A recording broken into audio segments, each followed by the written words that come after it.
Hello everyone, welcome to a new video. Today we have a very special holiday video. You may know already by the title. I'm going to be reading for you, and I'm going to read for you the only not the only, but a very romantic book that I have, okay? And given that we have the Valentine's Day right there, so I wanted to read something romantic for you. Before we start, I wanted to mention that I appreciate all of you watching my videos. You watching my videos make me feel appreciated as well, and therefore I would like to thank you very much for being here for me, and I hope that you can count me through these videos being there for you.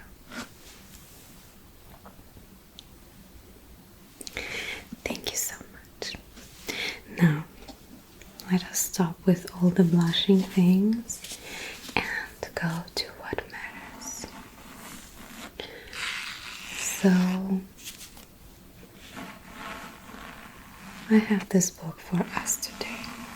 As I mentioned, it is Pride and Prejudice. I bought this book on a market. A book market. It is a used book, but in very good condition.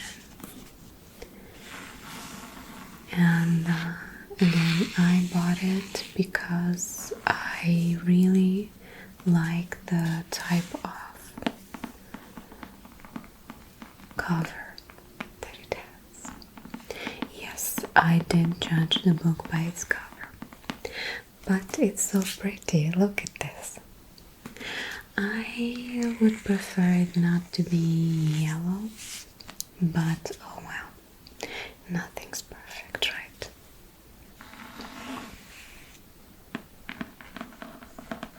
It is still so very pretty, like it feels expensive, and it wasn't.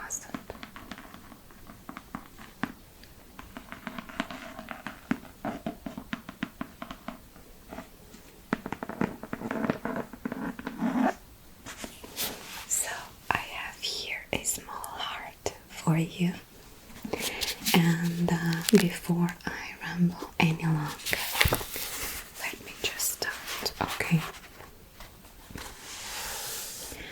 Now, I am obviously not going to read the entire book.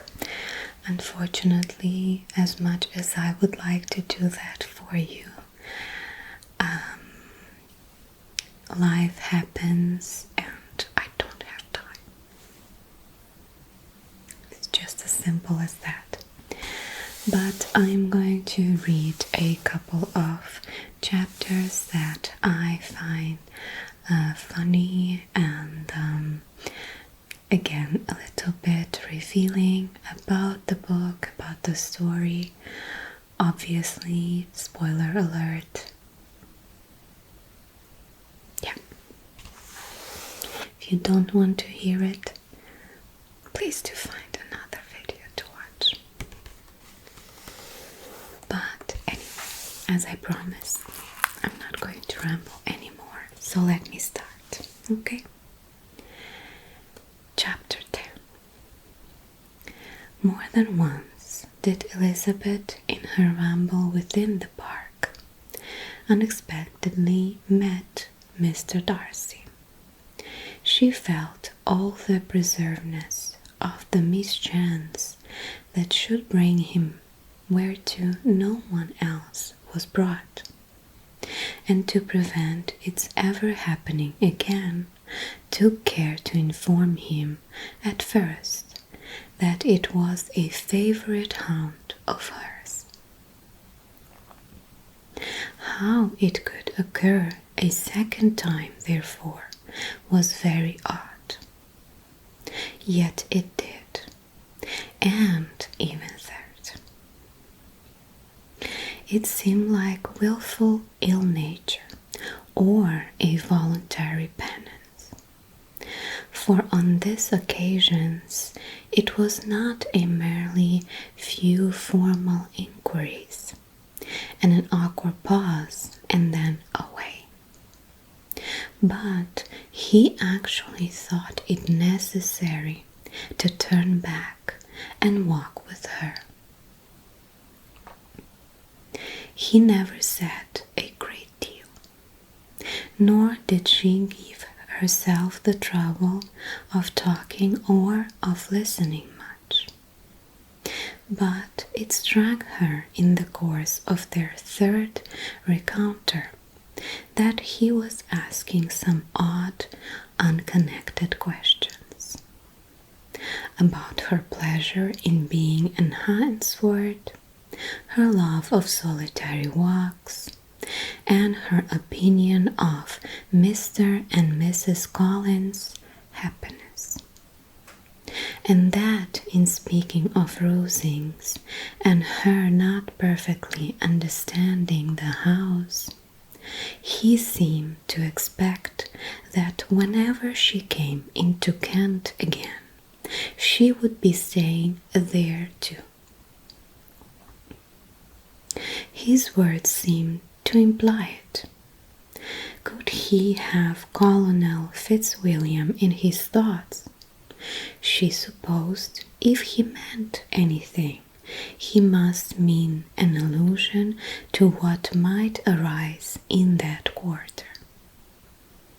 It distressed her a little, and she was quite glad to find herself at the gate, in the pales opposite to the parsonage. She was engaged one day as she was walking, in repursuing Jane's last letter, and dwelling on some passages which proved that Jane had not written in spirits, when, instead of being again surprised by Mr. Darcy, she saw on looking up that Colonel Fitzwilliam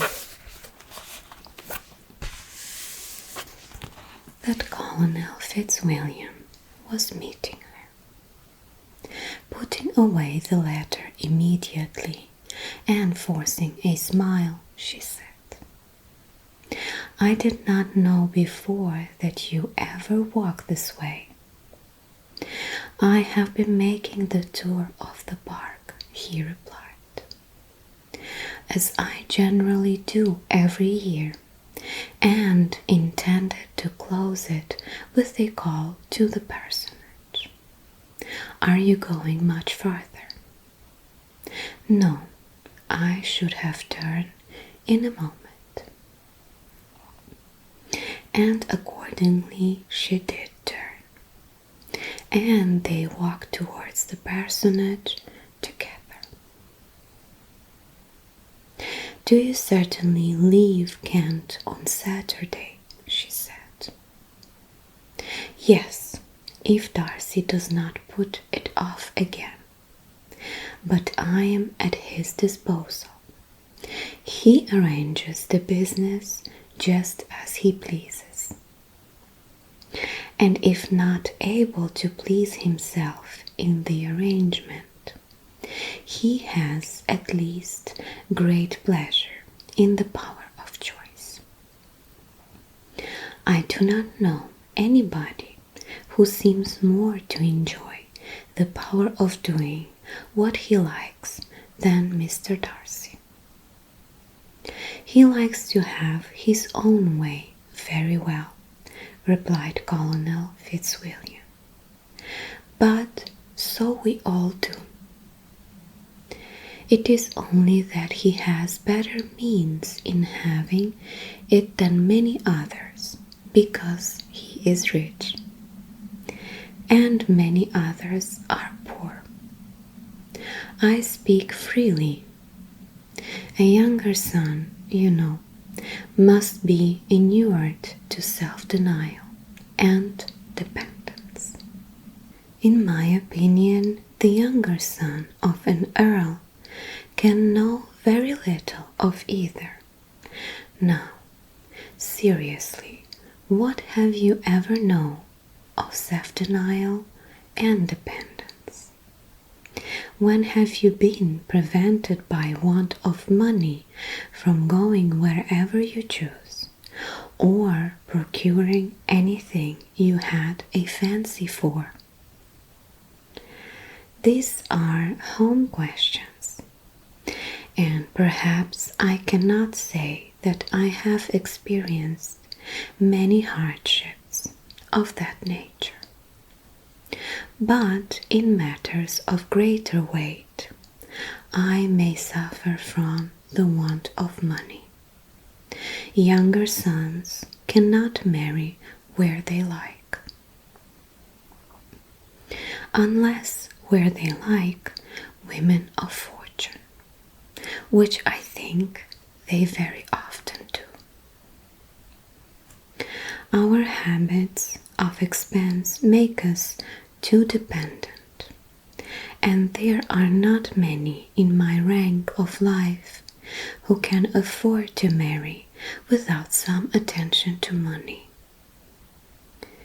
Is this, thought Elizabeth, meant for me?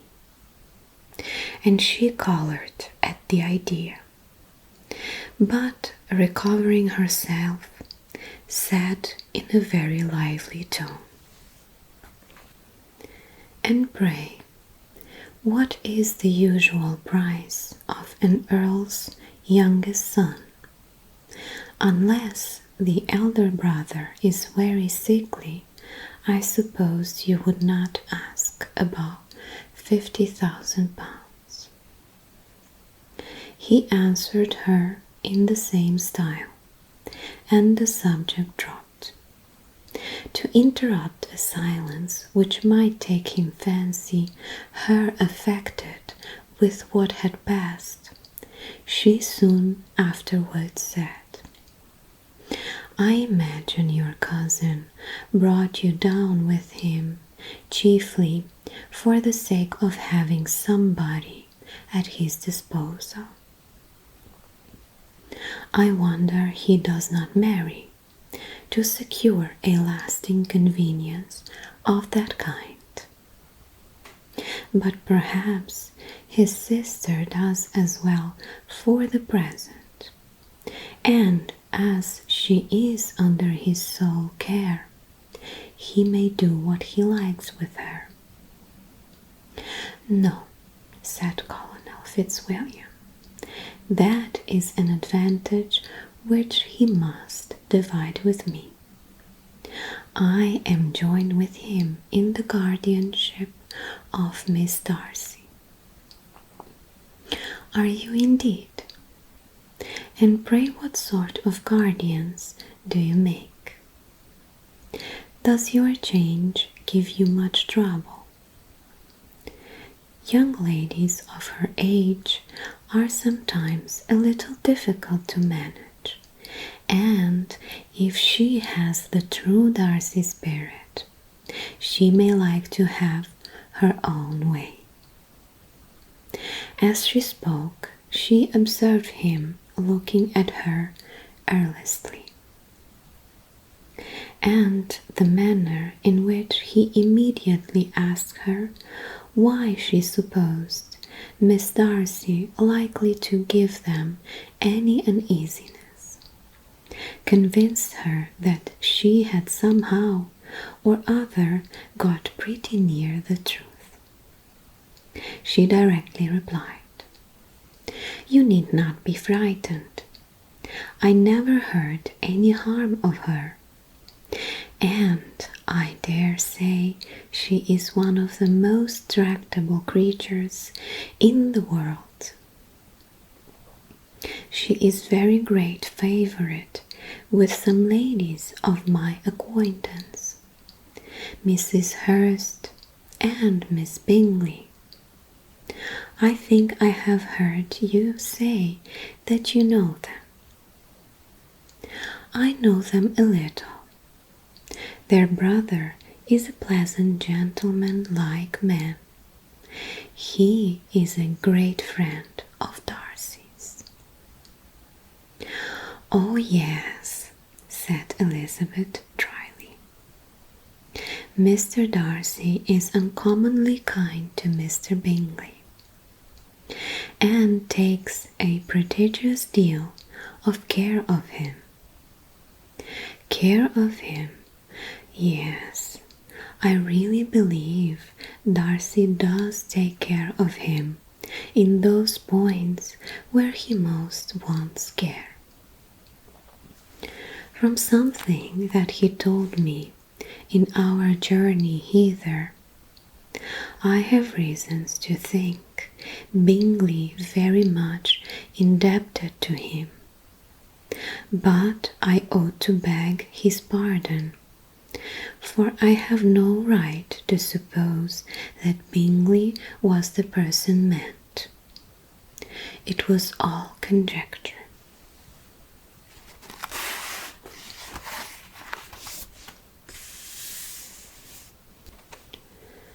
What do you mean? It is a circumstance which Darcy, of course, would not wish to be generally known, because if it were to get round to the lady's family, it would be an unpleasant thing. You may depend upon my not mentioning it. And remember that I have not much reason for supposing it to be Bingley.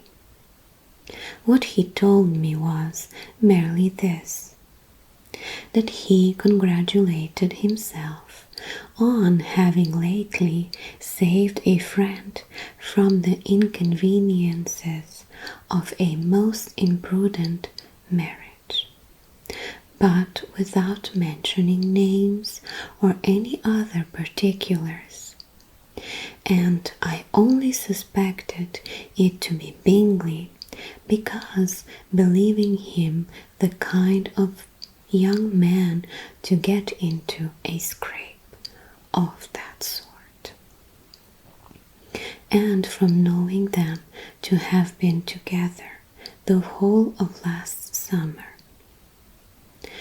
Did Mr. Darcy give you his reasons for this interference? I understood that there were some very strong objections against the lady. And what arts did he use to separate them? He did not talk to me of his own arts, said Fitzwilliam, smiling. He only told me what I have now told you. Elizabeth made no answer and walked on, her heart swelling with indignation. After watching her a little, Fitzwilliam asked her why she was so thoughtful. I am thinking of what you have been telling me, she said. Your cousin's conduct does not suit my feelings. Why was he to be the judge? You are rather disposed to call his interference officious. I do not see what right Mr. Darcy had to decide on the propriety of his friend's inclination, or why upon his own judgment alone he was to determine and direct in what manner that friend was to be happy. But, she continued, recollecting herself, as we know none of the participants, it is not fair to condemn him. It is not to be supposed that there was much affection in the case. "That is not an unnatural surmise," said Fitzwilliam, "but it is lessening the honour of my cousin's triumph very sadly." This was spoken jestingly, but it appeared to her so just a picture of Mr. Darcy that she would not trust herself with an answer, and therefore, abruptly changing the conversation,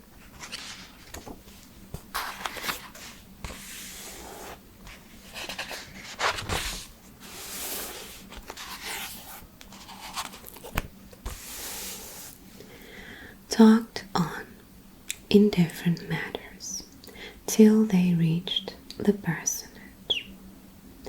There, shut into her own room, as soon as their visitor left them, she could think, without interruption, of all that she had heard.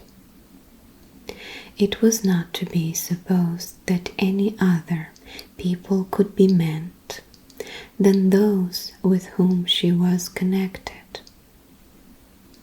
There could not exist in the world two men over whom Mr. Darcy could have such boundless influence. That he had been concerned in the measures taken to separate Mr. Bingley and Jane, she had never doubted, but she had always attributed to Miss Bingley the principal design and arrangement of that. If his own vanity, however, did not mislead him, he was the cause. His pride and caprice were the cause of all that Jane had suffered and still continued to suffer. He had ruined for a while every hope of happiness for the most affectionate, generous heart in the world, and no one could say how lasting an evil he might have inflicted. There were some very strong objections against the lady, were Colonel Fitzwilliam's words, and these strong objections probably were her having one uncle who was a country attorney, and another who was a businessman in London. To Jane herself, she exclaimed, there could be no possibility of objections. All loveliness and goodness as she is, her understanding excellent, her mind improved, and her manners captivating. Neither could anything be urged against my father, who, though with some peculiarities, his abilities, which Mr. Darcy himself need not disdain, and respectability, which he will probably never reach. When she thought of her mother, indeed, her confidence gave way a little, but she would not allow that any objections there had material weight with Mr. Darcy, whose pride, she was convinced, would receive a deeper wound from the want of importance in his friends' connections than from their want of sense. And she was quite decided at last that he had been partly governed by his worst kind of pride, and partly by the wish of retaining Mr. Bingley for his sister. The agitation and tears which the subject occasioned brought a headache, and it grew so much worse towards the evening that, added to her unwillingness to see Mr. Darcy, it determined her not to attend her cousins to Rosings, where they were engaged to drink tea. Mrs. Collins, seeing that she was really unwell, did not press her to go, and as much as possible prevented her husband from pressing her.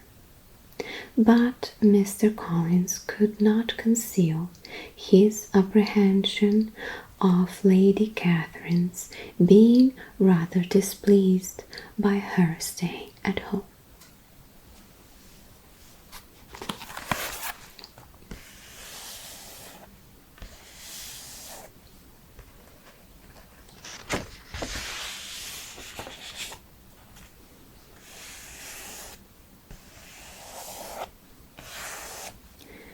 When they were gone, Elizabeth, as if intending to exasperate herself as much as possible against Mr. Darcy, chose for her employment the examination of all the letters that Jane had written to her since she being in Kent. They contained no actual complaint, nor was there any revival of past occurrences, or any communication of present suffering.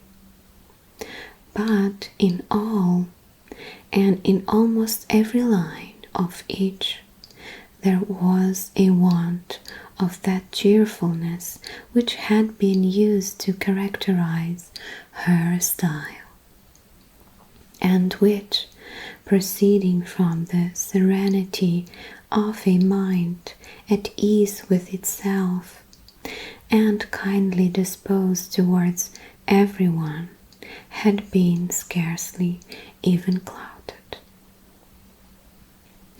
Elizabeth noticed every sentence conveying the idea of uneasiness, with an attention which it had hardly received on the first perusal. Mr. Darcy's shameful boast of what misery he had been able to inflict gave her a keener sense of her sister's suffering. It was some consolation to think that his visit to Rosings was to end on the day after the next, and a still greater that in less than a fortnight she should herself be with Jane again, and enabled to contribute to the recovery of her spirits by all the affection could do. She could not think of Darcy's leaving Kent without remembering that his cousin was to go with him, but Colonel Fitzwilliam had made it clear that he had no intentions at all, and agreeably as he was, she did not mean to be unhappy about him. While settling this point, she was suddenly roused by the sound of the doorbell, and her spirits were a little fluttered by the idea of it being Colonel Fitzwilliam himself, who had once before called late in the evening and might now come to inquire particularly after her. But this idea was soon banished, and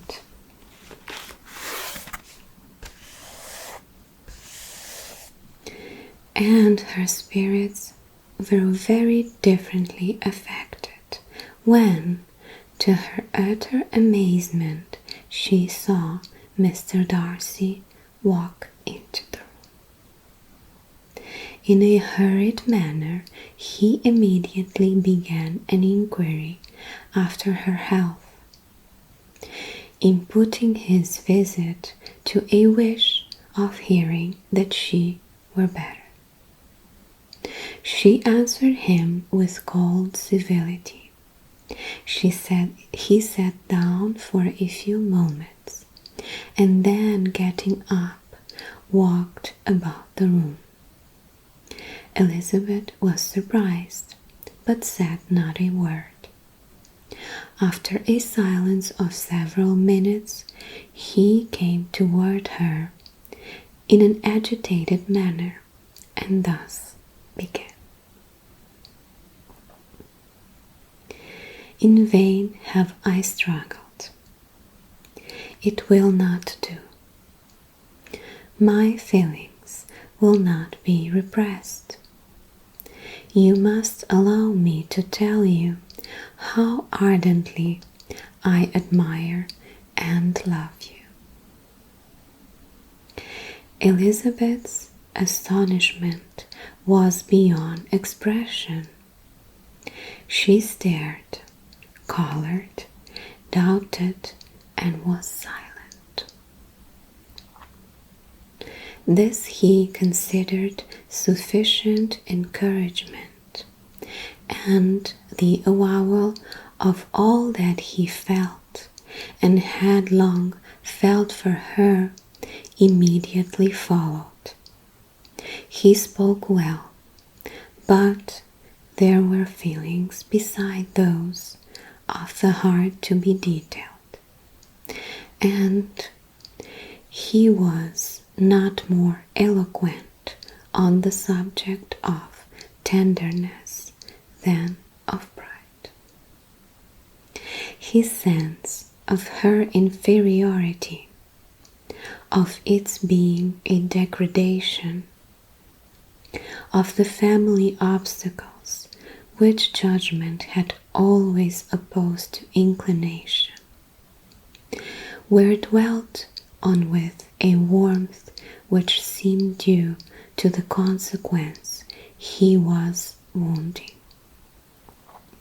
but was very unlikely to recommend his suit. In spite of her deeply rooted dislike, she could not be insensible to the compliment of such a man's affection, and though her intentions did not vary for an instant, she was at first sorry for the pain he was to receive, until roused to resent by his subsequent language, she lost all compassion in anger. She tried, however, to compose herself, to answer him with patience when he should have done. He concluded with representing to her the strength of what attachment which, in spite of all of his endeavors, he had found impossible to conquer, and with expressing his hope that it would now be rewarded by her acceptance of his hand. As he said this, she could easily see that he had no doubt of a favorable answer. He spoke of apprehension and anxiety, but his countenance expressed real security. which a circumstance could only exasperate farther. And when he ceased, the color rose to her cheeks, and she sat.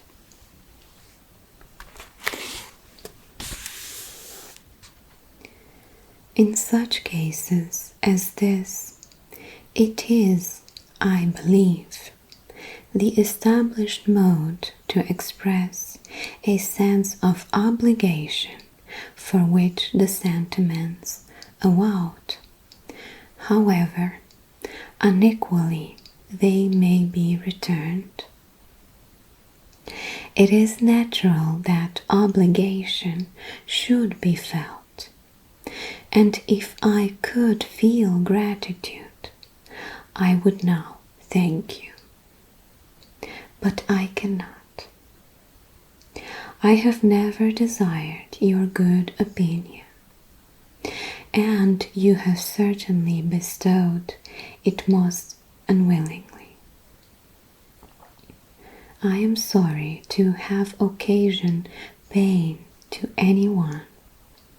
It has been most unconsciously done, however, and I hope will be of short duration. The feelings which you tell me have long prevented the acknowledgment of your regard. I can have little difficulty in overcoming it after this explanation. Mr. Darcy, who was leaning against the mantelpiece with his eyes fixed on her face, seemed to catch her words with no less resentment than surprise. His complexion became pale with anger, and the disturbance of his mind was visible in every feature. He was struggling for the appearance of composure, and would not open his lips till he believed himself to have attained it. The pause was to Elizabeth's feeling dreadful. At length, in a voice of forced calmness, he said, "And this is all the reply which I am to have the honor of expecting. I might, perhaps, wish to be informed why, with so little endeavor at civility, I am thus rejected, but it is of small importance.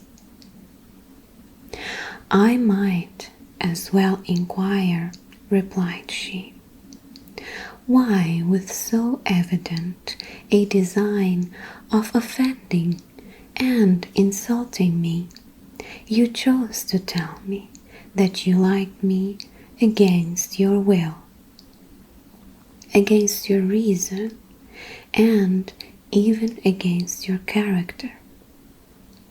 Was not this some excuse for incivility? If I was incivil, but I have other provocations, you know I have.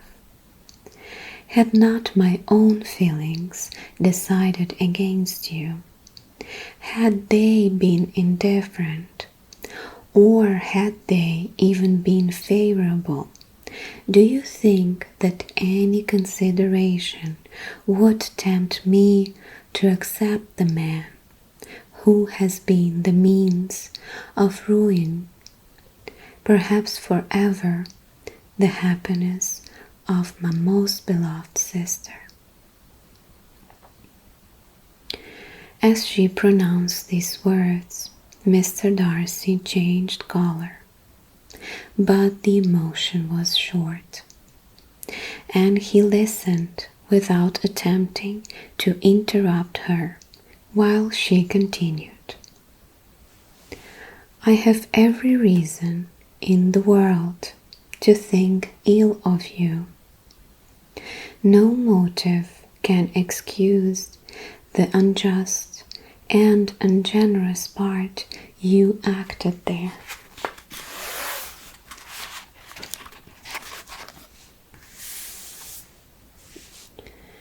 You dare not, you cannot deny that you have been the principal, if not the only means of dividing them from each other, of exposing one of the censure of the world for caprice and instability, the other to its derisions for disappointed hopes, and involving them both in misery of the acutest kind. She paused and saw with no slight indignation that he was listening with an air which proved him wholly unmoved by any feelings of remorse. He even looked at her with a smile of affected incredulity. "Can you deny that you have done it?" she repeated. With assumed tranquillity, he then replied, "I have no wish of denying that I did everything in my power to separate my friend from your sister, or that I rejoice of my success. Towards him I have been kinder than towards myself." Elizabeth disdained the appearance of noticing this civil reflection, but its meaning did not escape, nor was it likely to conciliate her. "But it is not merely this affair," she continued, "on which my dislike is founded. Long before it had taken place, my opinion on you was decided. Your character was unfolded in the recital which I received many months ago from Mr. Wickham. On the subject, what can you have to say? In what imaginary act of friendship can you here defend yourself? Or under what misrepresentation can you here impose upon others? You take an eager interest in that gentleman's concerns," said Darcy in a less tranquil tone, and with a heightened color. "Who that knows what his misfortunes have been can help feeling an interest in him?" "His misfortunes," repeated Darcy contemptuously. "Yes, his misfortunes have been great indeed." "And of your infliction," cried Elizabeth with energy. "You have reduced him to his present state of poverty, comparative poverty. You have withheld the advantages which you must know to have been designed for him. You have deprived the best years of his life of that independence which was no less his due than his desert. You have done all this, and yet you can treat the mention of his misfortunes with contempt and ridicule. And this," cried Darcy, as he walked with quick steps across,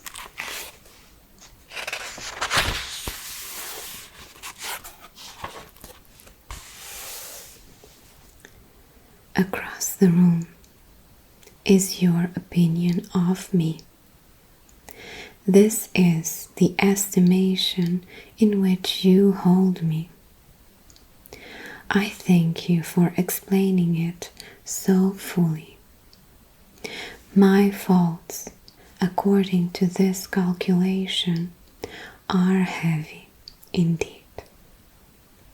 But perhaps, added he, stopping in his walk and turning towards her, these offenses might have been overlooked had not your pride been hurt by my honest confession of the scruples that had long prevented my forming any serious design. These bitter accusations might have been suppressed had I with a greater policies concealed my struggles, and flattered you into the belief of my being impelled by unqualified and unalloyed inclination, by reason, by reflection, by everything. But disguise of every sort is my abhorrence, nor am I ashamed of the feelings I related. They were natural and just. Could you expect me to rejoice in the inferiority of your connections? To congratulate myself on the hopes of relations, whose condition in life is so decidedly beneath my own? Elizabeth felt herself growing more angry every moment.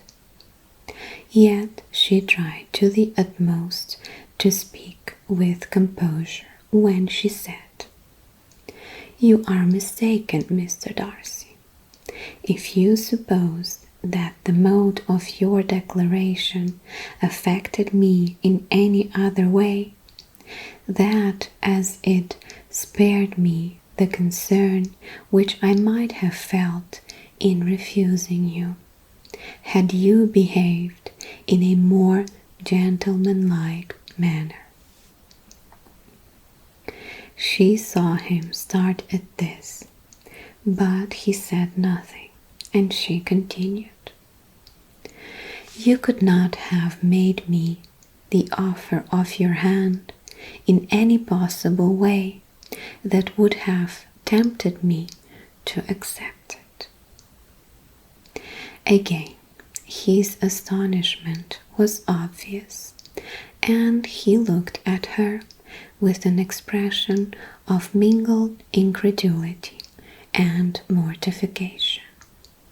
She went on, "From the very beginning, from the first moment, I may almost say, of my acquaintance with you, your manners impressing me with the fullest belief of your arrogance, your conceit, and your selfish disdain of the feelings of others, were such as to form that groundwork of disprobation on which succeeding events have built so immovable a dislike. And I had not known you a month before I felt that you were the last man in the world whom I could ever be prevailed to marry." "You have said quite enough, madame. I perfectly comprehend your feelings, and have now only to be ashamed of what my own have been. Forgive me for have taken up so much of your time, and accept my best wishes for your health and happiness." And with these words, he hastily left the room, and Elizabeth heard him the next moment open the front door and quit the house. The tumult of her mind was now painfully great. She knew not how to support herself, and from actual weakness sat down and cried for half an hour. Her astonishment, as she reflected on what had passed, was increased by every review of it. That she should receive an offer of marriage from Mr. Darcy, that he should have been in love with her for so many months, so much in love as to wish to marry her in spite of all the objections which had made him prevent his friends marrying her sister, and which must appear at least with equal force in his own case, was almost incredible. It was gratifying to have inspired unconsciously so strong an affection. But his pride, his abominable pride, his shameless avowal of what he had done with respect to Jane, his unpardonable assurance in acknowledging, though he could not justify it, that the unfeeling manner in which he had mentioned Mr. Wickham, his cruelty towards whom he had not attempted to deny, soon overcame the pity which the consideration of his attachment had for a moment excited.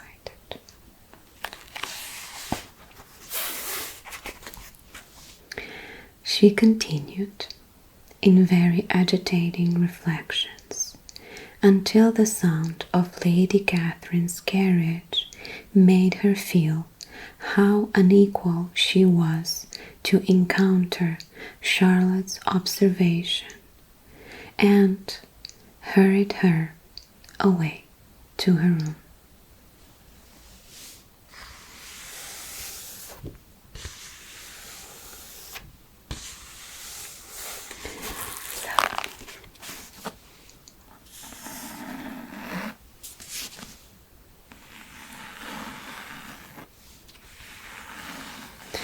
Here we have it. I like this part because of, I don't know, how expressively different this situation must have been for the times, obviously. I understand that at the time marriage proposals would not have been taken very easily. I mean, at any point I would say marriage proposals should be taken seriously.